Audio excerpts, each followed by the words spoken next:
Your hopes and fears, this is more on hopes guys, kasi makakamit nyo rin yung justice na para sa inyo, yung hustisya na para sa inyo. For some of you guys, pwedeng yung gumawa sa'yo ng masama, yung gumawa sa'yo ng hindi maganda, kung binackstab ka or what, nakukonsensya, no? Nakukonsensya itong person na to, inuusig yan ng konsensya nila and hindi sila matatahimik, mga kapiksi, hanggang hindi sila nakakabawi sa inyo in a nice way, guys, lalo na kung nilamangan talaga kayo or what, no?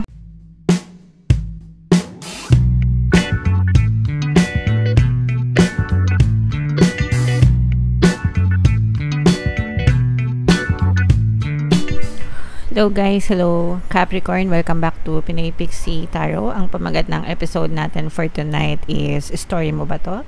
Ito ay isang timeless reading mga kapixie. Sa reading na to guys, titingnan natin where you are right now, mga potential and challenges nyo, what you need to focus on, your past, present, and future energy, mga suggested approach guys, and yung potential future ng story nyo. So, shuffle ko yung cards guys, hanapin ko yung energy ng Capricorn. Ito guys, so Capricorn, kayo ay represent ng King of Pentacles sa ating spread. Pwedeng positive, pwedeng negative, pwedeng mag-resonate, pwedeng hindi mga kapiksi. Comment down below na lang if feeling nyo naka-resonate kayo sa message. So yung first deck natin guys, where you are right now. Naku! Medyo hindi maganda yung pinagdadaanan ng iba sa inyo guys, kasi for some of you, parang nabibiktima kayo ng panloloko mga kapiksi. Someone is betraying you guys. Pwedeng ano to guys, pwedeng naloloko kayo sa pera, nai-scam kayo sa pera, or pwede ding sa love life mga kapiksi. So titingnan natin how this story will go habang nilalatag natin yung spread nyo. Pero for some of you guys, nakikita natin na yung iba sa inyo pwedeng nagsasuffer, no? Nagsasuffer kayo dahil sa problema regarding sa panloloko sa inyong buhay mga kapiksi. So titingnan natin guys yung mga potential and challenges nyo guys. This is more on potential guys, kasi parang for some of you nahahayag no? Nahahayag, parang nahahayag sa inyo kung sino yung nanloloko sa inyo. Pwedeng sa ano din to guys, no? Sa friendship, ganyan. Pwedeng nahahayag sa inyo na may nanloloko pala sa inyo, meron palang backstabber, meron palang doble cara, meron palang yung mga ganon klase ng peg mga kapiksi. So ito yung more on potential kasi nahahayag, no? Pag ibig sabihin ng nahahayag, nare-reveal, no? Kumbaga nalalaman nyo yung katotohanan mga kapiksi, kung sino talaga yung mga doble cara sa paligid nyo, ganyan, kung sino talaga yung mga totoong tao and kung sino yung mga nandoloko sa inyo. What you need to focus on right now is maging responsible kayo, okay? Kumbaga kailangan mature enough kayo na mature, no? Ibig sabihin mature. Kailangan mature kayo na i-handle itong ganitong klase ng sitwasyon, hindi nati-trigger, ganyan. Mga kapiksi, kalmado para alam nyo kung ano yung step na gagawin nyo, kung ano yung magiging next course of action nyo.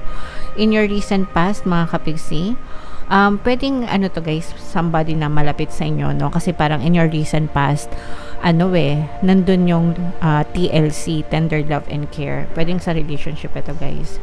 Parang feeling ko this is more on betrayal sa relationship.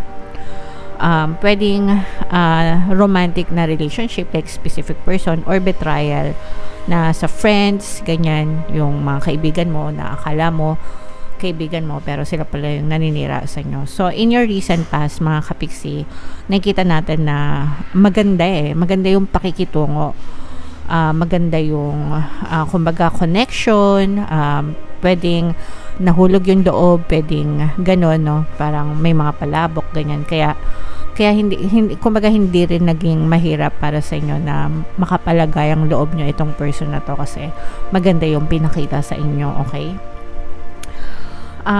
Your greatest strength mga kapiksi is makaka-recover din kayo, no? At saka yung iba sa inyo guys, parang feeling ko binlock nyo na din itong person na to.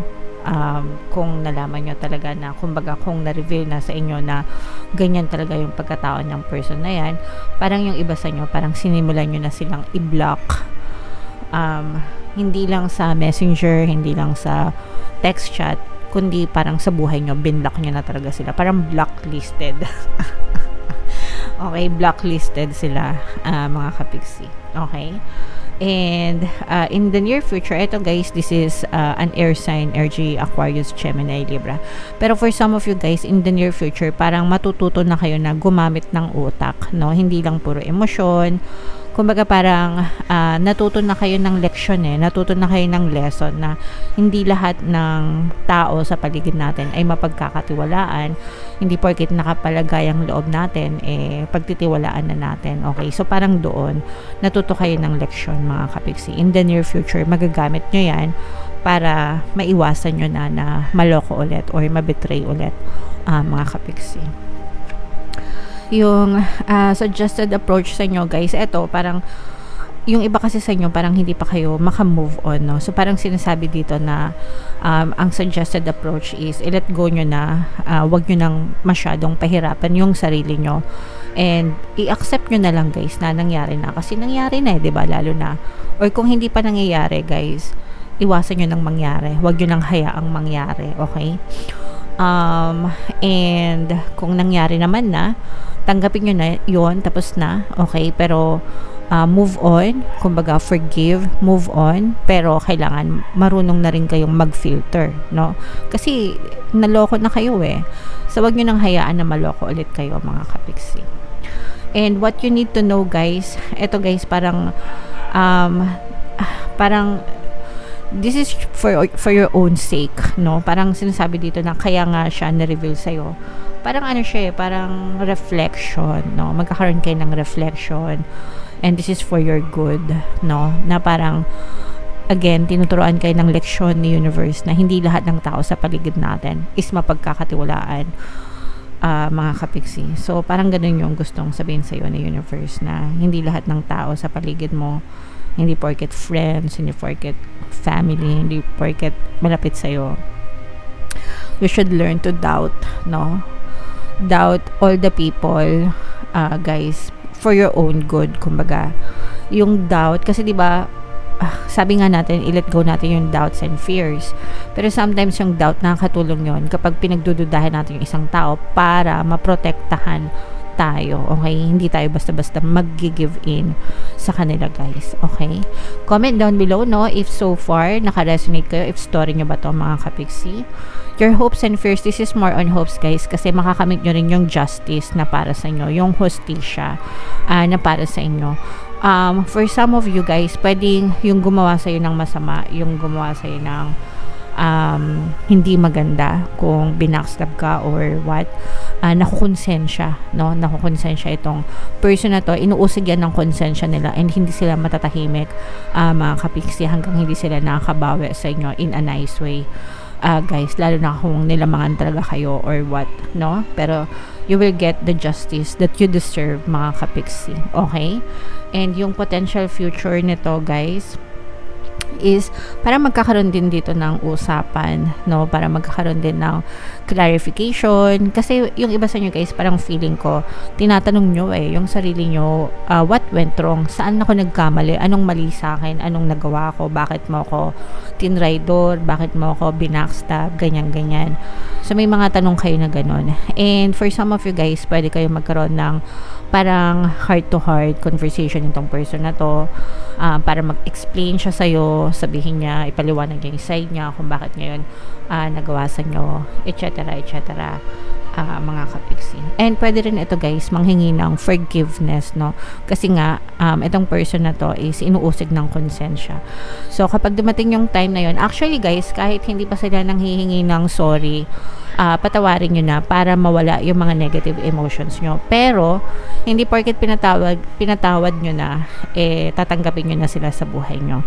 You can eliminate them from your life, that's fine, lalo na kung inaabuso kayo, nilalamangan kayo.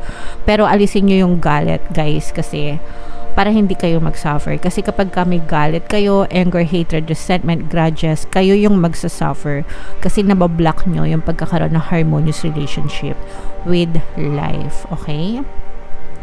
So comment down below, guys, no, if story nyo ba to, kung naka-resonate kayo, mga kapiksi. Tingnan natin yung additional na messages sa inyo guys. Habang sinashuffle ko to, panoorin nyo muna yung video natin regarding sa ating paano mag-manifest ng abundance video course.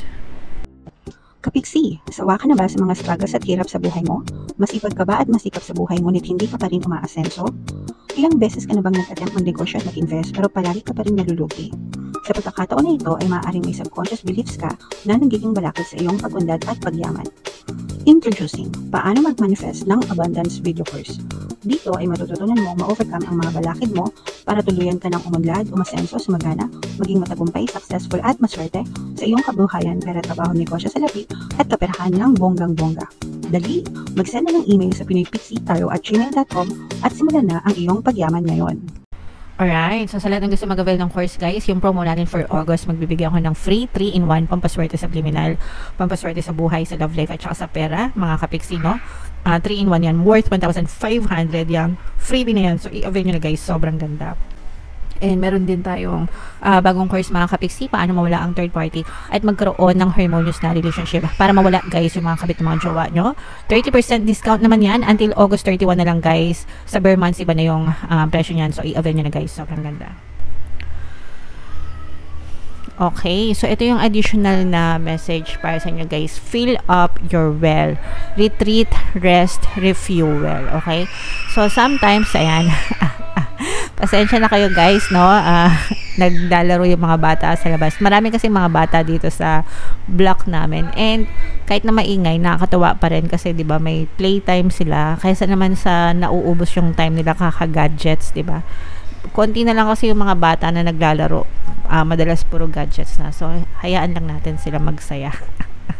Anyway, so retreat, rest, refuel, no? Kailangan natin to mga kapiksi, lalo na kapag feeling nyo drain na kayo, super stressed na kayo, super pagod na kayo, 'di ba? Sa mga hamon ng buhay, ganyan. Do yourself a favor, magpahinga kayo mga kapiksi. Pakinggan nyo yung kanta ni Lalaboy. Nandito din siya sa YouTube, Spotify, ganyan. Rest up, relax, and reset. Ang ganda nun guys, bagay na bagay kapag kailangan nyo lang mag-chill, ganyan, and super ganda din ang lyrics nun, mga kapiksi. So, favorite ko yun si Lalaboy. Fill up your well, no? Rest, retreat, rest, refuel, magpahinga, mag-recharge, mag-cleanse, mga kapiksi. Kailangan nyo yan para, yung mga cellphone nga natin, di ba, palagi natin nire-recharge yung battery para magamit ulit. So, ganun din tayo, mga kapiksi. Okay? So, comment down below, guys, if feeling nyo naka-resonate kayo dito. Ito, guys, i-mind nyo itong forgiveness, no? Mind forgiveness, mind apologies, para mag-sorry sa inyo yung mga tao na nakagawa sa inyo ng hindi maganda, mga kapiksi. And comment down below if feeling mo naka-resonate ka dito sa messages na to. Okay? So, yeah. Ito yung ating mga pampaswerte subliminal, guys. Pakinggan nyo para makatulong sa inyo. And ito naman yung ating success stories ng paano mag-manifest ng abundance video course. Click here to subscribe, guys, and click here to join our membership program. Thank you for liking, sharing, and subscribing. See you again next time. I love you all, guys. Have a nice day. Bye-bye.